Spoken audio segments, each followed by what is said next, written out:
सहनावतु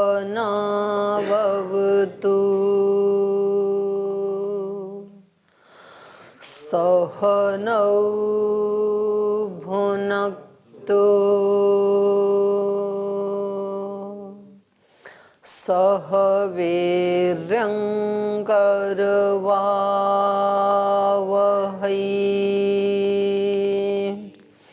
तेजस्विनावधीतमस्तु मा विद्विषावहै।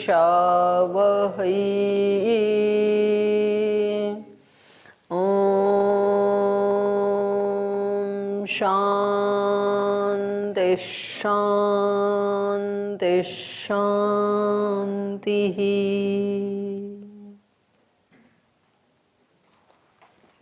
सूत्र पाठ। अथ तृतीयोऽध्यायस्य तृतीयः पादः।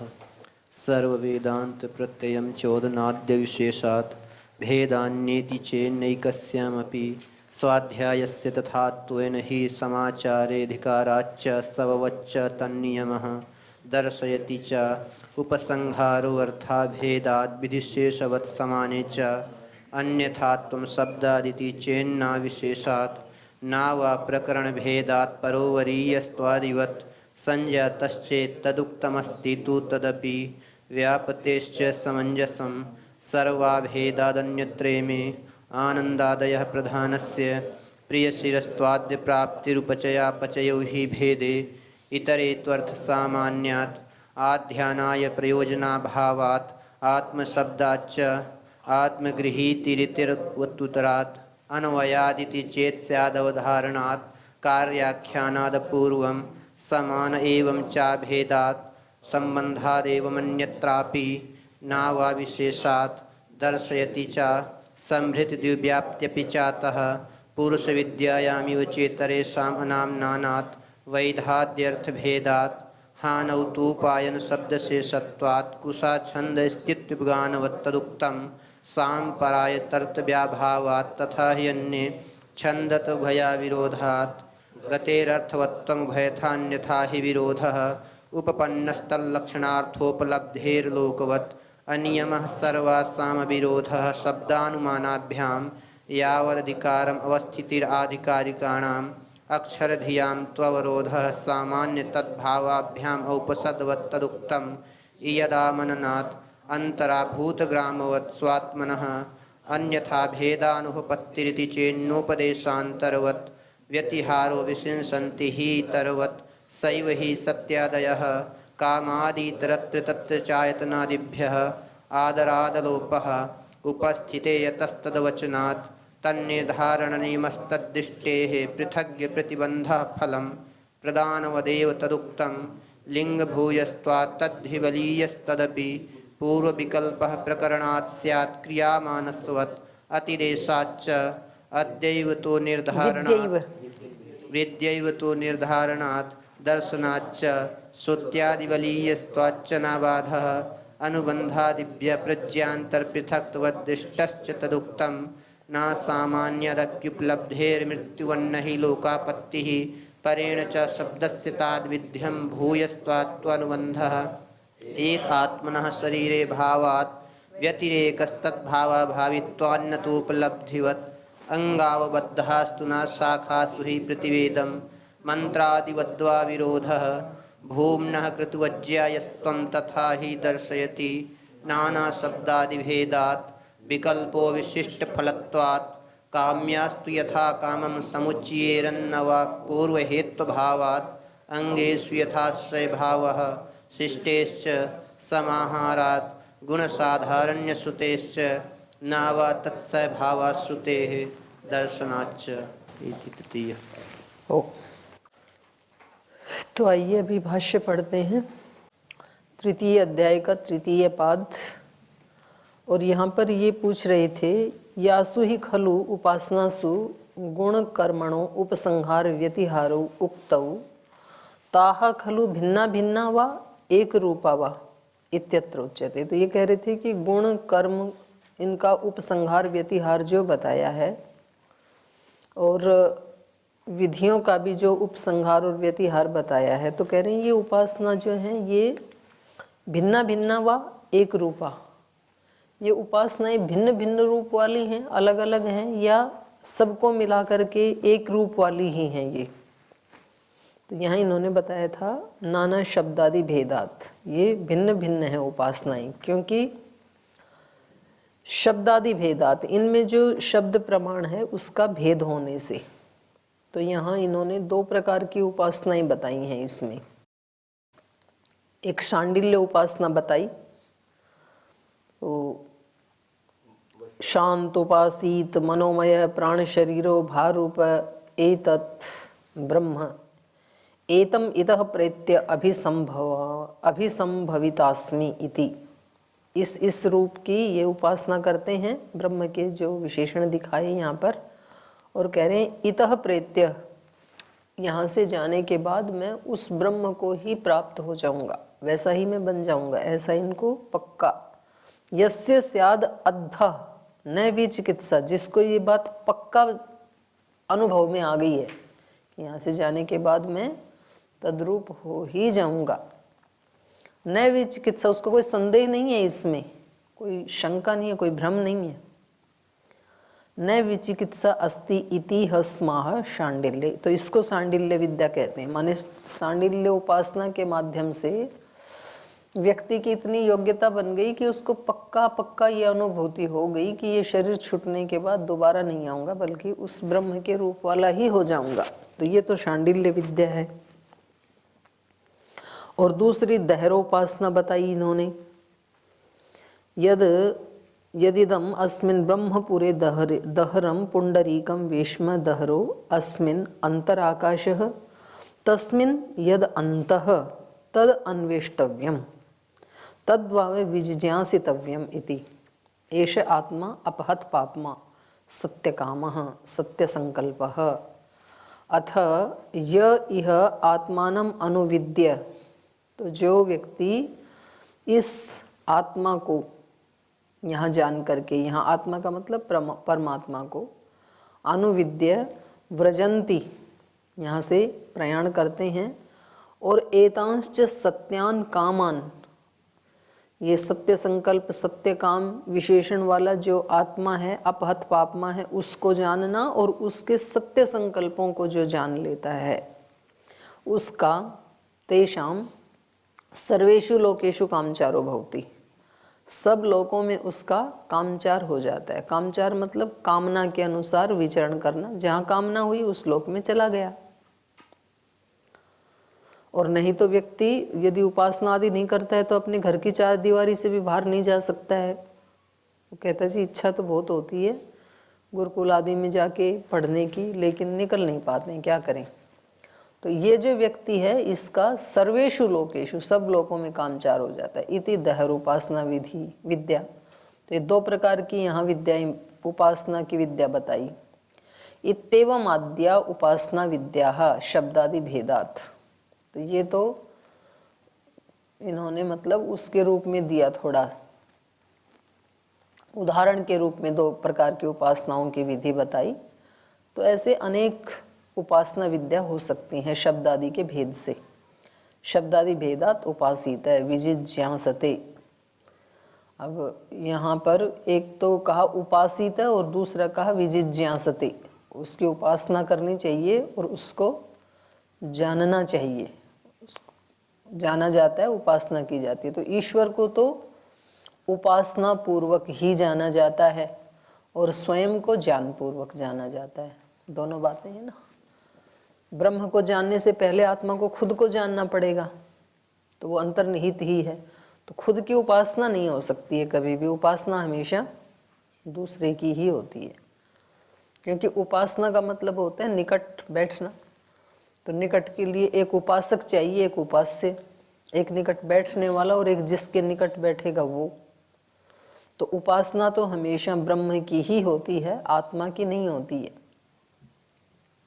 आत्मा को जाना जाता है, उसकी अनुभूति की जाती है, और परमात्मा को भी जाना जाता है, लेकिन उसको उपासना पूर्वक जाना जाता है। तो इसलिए यहाँ पर कहा उपासित विजिज्ञासते।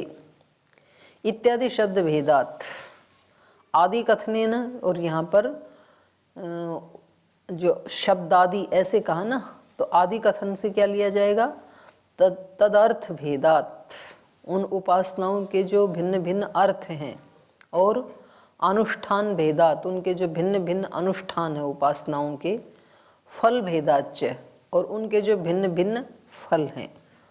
तो सभी उपासनाओं के शब्द भिन्न हैं, उनके प्रयोजन भिन्न हैं, उनका अनुष्ठान भिन्न है, और उनका फल भी भिन्न है।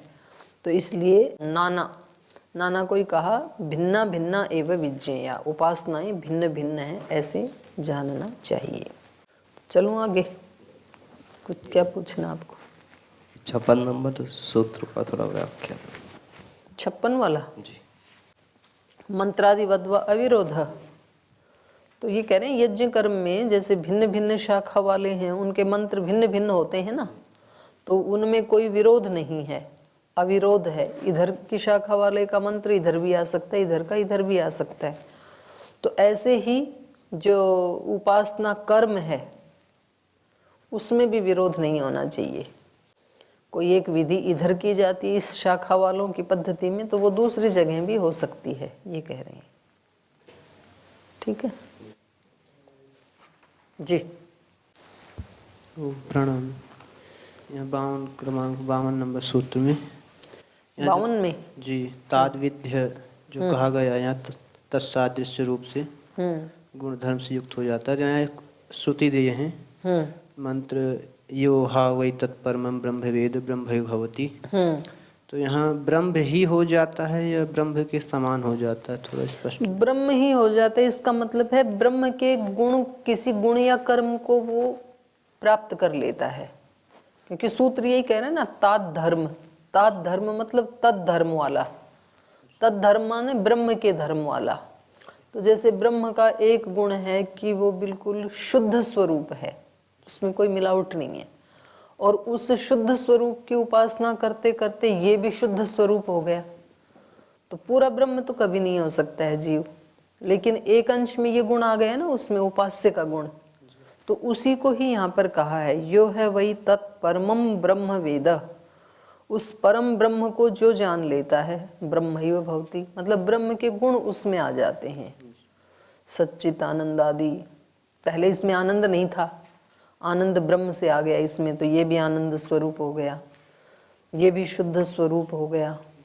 तो उस दृष्टि से ये कथन है।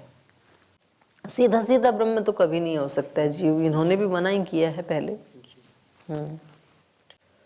तो चलें आगे चलें।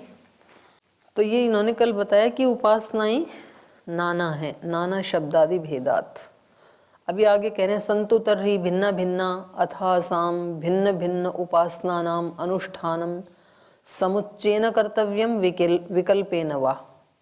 कह रहे ठीक है, ये उपासनाएं तो भिन्न भिन्न हैं, ये आपने स्पष्ट कर दिया, लेकिन इन उपासनाओं का जो अनुष्ठान हमें करना है तो वो अलग अलग ही करना है या समुच्चय से करना है, मिला करके करना है।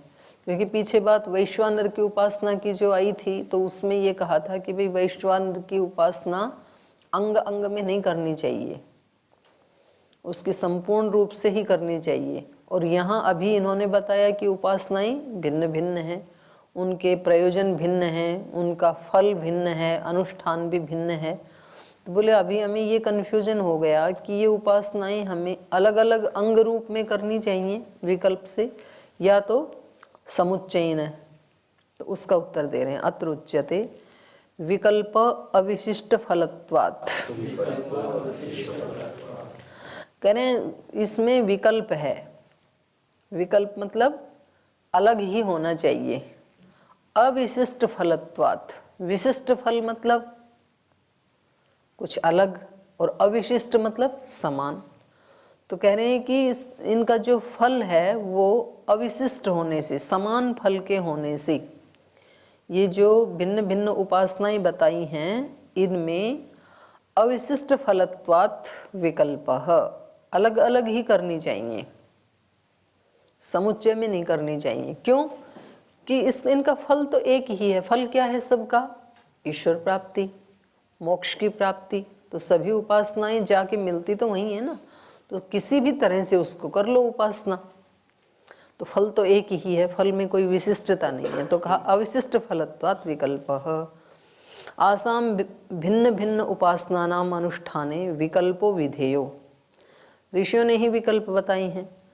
विकल्पेन आसाम अनुष्ठानम कार्यम, इसलिए विकल्प से अनुष्ठान करना चाहिए, क्योंकि समुच्चय से करने लगेंगे तो बहुत लंबी चौड़ी हो जाएगी, फिर तो सारी जिंदगी ही बीत जाएगी, फिर ये उपासनाओं का अंत आएगा नहीं। इसलिए जो आपको अनुकूल पड़े उस विधि से आप विकल्प से उनका अनुष्ठान कर सकते हैं। कस्याश्चित एकाया यथा रुचि, किसी भी एक का अनुष्ठान कर सकते हैं। कस्याश्चित एकाया, किसी भी एक उपासना विधि का, यथा रुचि, जैसी आपकी रुचि हो। तो जिसमें आपको ज़्यादा रुचि लग रही हो वो एक तरीका अपना के, एक उपासना अपना करके उसका अनुष्ठान आप कर सकते हैं। या अलग अलग समय में अलग अलग कर सकते हैं, पर एक समय में एक ही करनी चाहिए, ऐसा इनका कहना है। कुतः अविशिष्ट फलत्वात्, इनका फल समान होने से, समान फलत्वात् उसी को खोला है।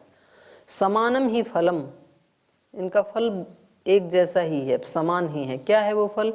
ब्रह्म साक्षात्कारः तासाम तस्माद् विकल्पः, क्योंकि फल तो सबका एक ही है, ब्रह्म का साक्षात्कार कराना। तो इसलिए कोई भी एक विधि उपासना की आप अपनाएं और उसका अनुष्ठान करें। तो देखो कितना यहाँ पर ना हमारे ऋषियों का ये उदार चरित्र यहाँ पर दिखाई देता है।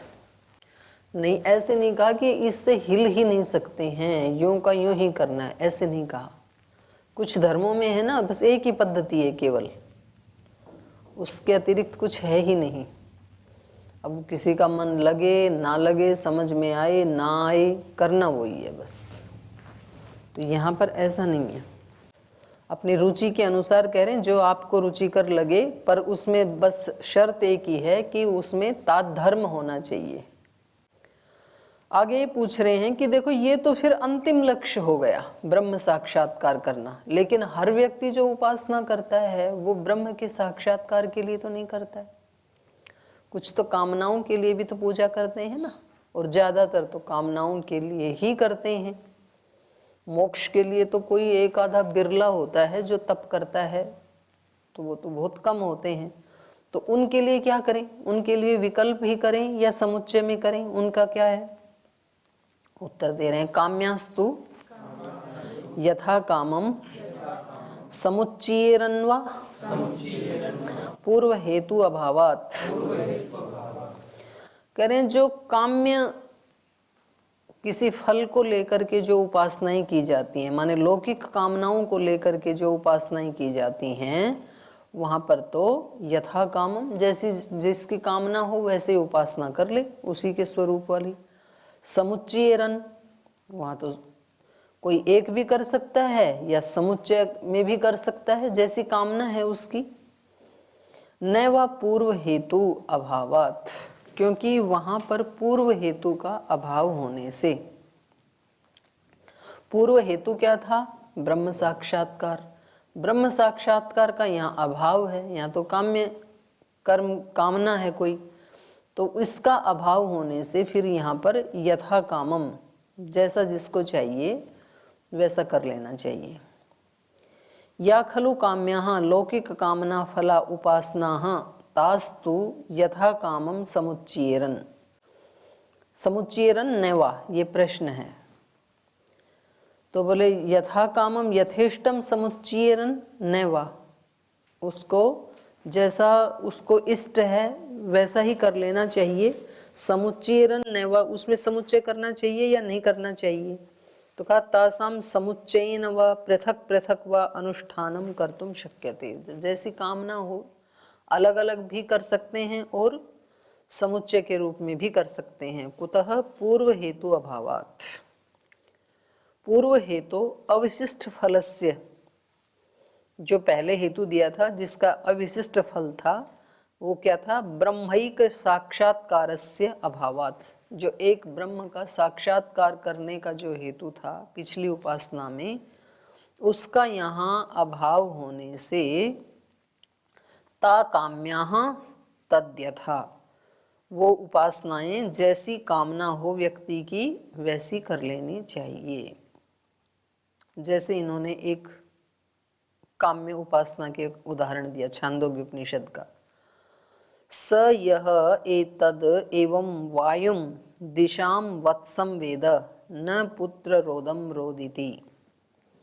बोले जो व्यक्ति ये जो वायु देवता की उपासना करता है, जो दिशाम वत्सम, जो इन दिशाओं का पुत्र है, समझ लो सब दिशाएं तो क्या हो गई, पिता हो गई, और वायु हो गया उसका पुत्र।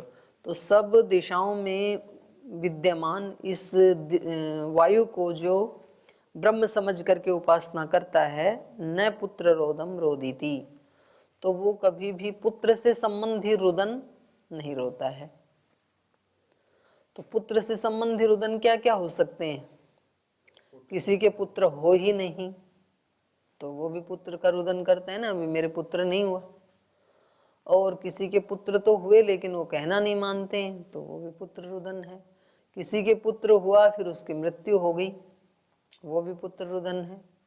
किसी के पुत्र हुए आपकी तरह साधु बन गए छोड़ के भाग गए पिता को तो उनको भी कष्ट होता है, फिर समझदारों तो नहीं भी होता है।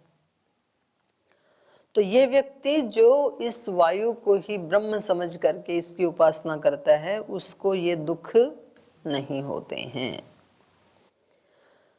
स यो नाम ब्रह्म इति उपास्ते यावन नामनो गतम तत्र अस्य यथा कामचारो भवति। ये भी छांदोग्य उपनिषद का ही है। तो ये तो उसका है ना, नारद सनत कुमार संवाद का। उन्होंने शुरू में बताया ना कि आप ये बताओ आपने क्या क्या पढ़ा है, तो मैं उससे आगे कुछ बताऊं। तो फिर उन्होंने बताना शुरू किया कि मैंने 4 वेद, उपवेद, दर्शन, शास्त्र, उपनिषद और खगोल विद्या, नक्षत्र विद्या, ब्रह्मांड विद्या, प्राण विद्या सारी बताई ना उन्होंने, सर्प विद्या। तो बोले भाई ये जो जितनी भी आपने बताई है ना, इन सब को कहते हैं नाम। तो ये तो नाम मात्र है, शब्द मात्र है ये।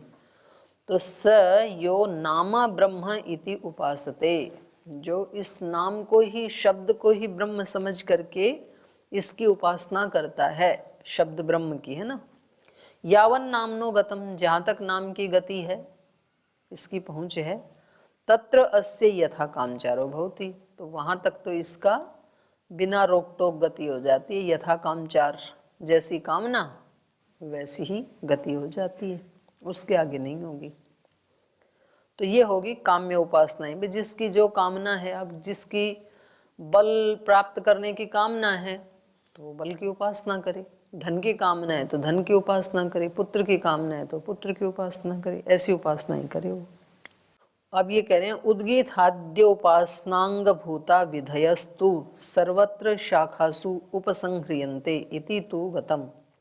ये खलु तदंगेषु प्रतीयमाना अवांतर कर्म विशेषः तेषां का गति इति विचार्यते। अब ये कह रहे हैं उद्गीत आदि उपासना अंगभूता विधयस्तु, उद्गीत की उपासना में जो अंगभूत विधियां हैं, एक तो हो गई मेन उपासना जो जिस प्रकरण में पढ़ी है, और फिर उसके साथ ही जैसे इन्होंने यहाँ बताई ना, उद्गीत उपासना, शांडिल्य उपासना और दहर उपासना, तो इनमें कुछ इधर से आके जुड़ जाता है अंगभूत गौण रूप से। तो उद्गीत हाद्य उपासना अंगभूता विधयस्तु सर्वत्र शाखासु, सभी शाखाओं में, उपसंह्रियन्ते इति, उपसंहार कर लेना चाहिए, ये आपने बताया था। प्रकरण वाली मुख्य, फिर अंगभूत में दूसरी आ गई। तो कह रहे वो तो अंगभूत जो शाखा में थी वो तो आ गई उपासना, इति तु गतम, ये तो हमने जान लिया।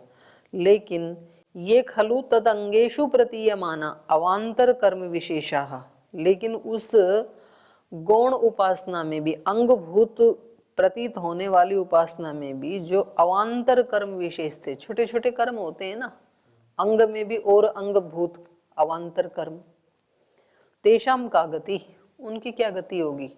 वो जाकर के प्रधान उपासना में जुड़ेंगे, या वो उस अपने अंगभूत उपासना में ही जाके जुड़ेंगे, या वो वहीं वैसे ही बेचारे छूट जाएंगे, उनकी क्या गति होगी? ठीक है।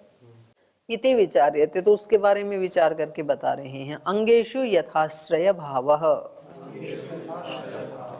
करें अंगभूत जो विधियां हैं उनमें जो जिसकी आश्रय विधि है वो उसके पास ही जाएगा, वो इधर उधर नहीं जाएगा, वैसा ही करना चाहिए। यथा आश्रय भाव है। उद्गीत उपासना अंगभूतेषु विधिषु, उद्गीत आदि की जो उद्गीत आदि से संबंधित जो उपासनाएं हैं उनमें जो अंगभूत विधियां हैं ये प्रतीयमाना अवान्तर कर्म विशेष है, तो जो उनसे संबंधित प्रतीयमान अवान्तर कर्म विशेष हैं तेषाम यथाश्रय भावः स्यात्, तो जो जिसके आश्रित थे, जो जिसके अंगभूत थे, वो उसी के साथ जाकर के जुड़ेंगे।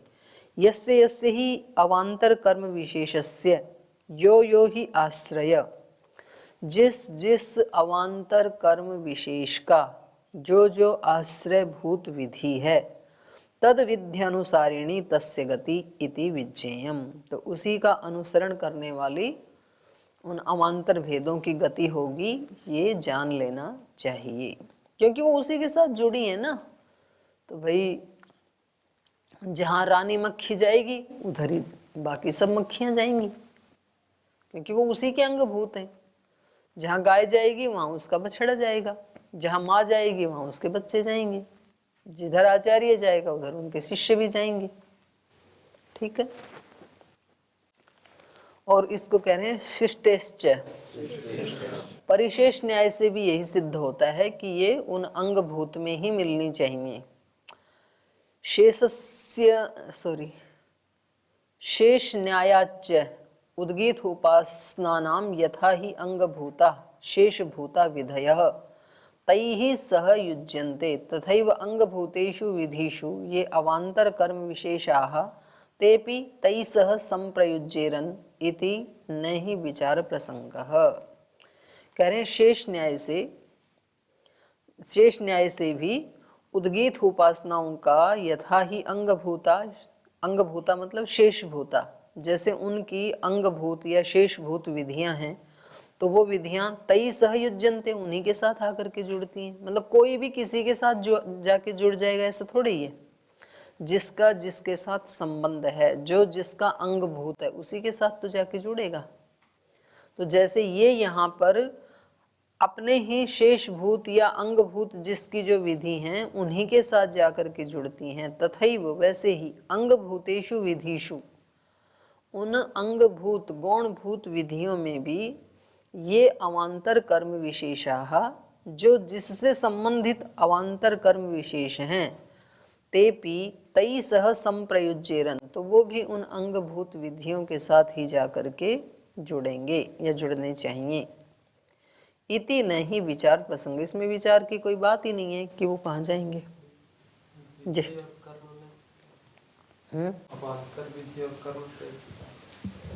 देखो, एक तो जैसे प्रकरण में एक उपासना विधि बताई, मानो ये शांडिल्य उपासना है जैसे, है ना, और इसमें हमें कुछ ला करके ऐड करना है, इससे संबंधित ही कहीं और भी ऐसी ही उपासना विधि एक दो इससे मिलती जुलती वो भी उपासना विधि है, तो हम उसका उपसंहार या व्यतिहार कर लेंगे। पर उनके अंदर भी अवान्तर विधि हैं, जैसे जैसे अपना हम यज्ञ करते हैं तो अब आचमन करना, तो ये अवान्तर कर्म हो गए ना, छोटी छोटी विधियां होती हैं। पानी इधर से इधर डालना है, दीपक को इस कोने पे रखना है, तो ये तो उठ के नहीं जाएंगे ना वहाँ पे। मुख्य मंत्र तो आप ले गए वहाँ पर अंगभूत जो थे, पर ये जो अवान्तर कर्म है छोटे छोटे, आसन पे ऐसे बैठे, इधर मुंह करे और प्रारंभ में ये बोले, तो कुछ छोटी छोटी होती हैं अवान्तर विधियाँ। तो ये कह रहे थे उनका क्या होगा फिर, तो बोले ये भी जिनके अंगभूत हैं, मतलब अंग का अंग हो गया ना, अंग मतलब गुण, और उस गुण में भी ये भी गुण है, तो ये उन्हीं के साथ जाएंगे जिनका इनके साथ संबंध है। जैसे कह रहे हैं शेष भूता विधया तई सहयुज्यन्ते, तो शेष भूता तो प्रधान की हो गई, एक प्रधान है और उससे संबंधित जहाँ कहीं वर्णन है तो वो यहाँ आकर के अंगभूत हो जाएगा, शेष भूत हो शब्द से सिर्फ मंत्र मतलब ले, शेष भूत जो विधि है। जैसे ये याग करते हैं ना, सोम याग आदि करेंगे जैसे, तो दर्श पौर्णमास उसकी शेष विधि हो जाएगी। अंगभूत या शेष भूत एक ही बात है।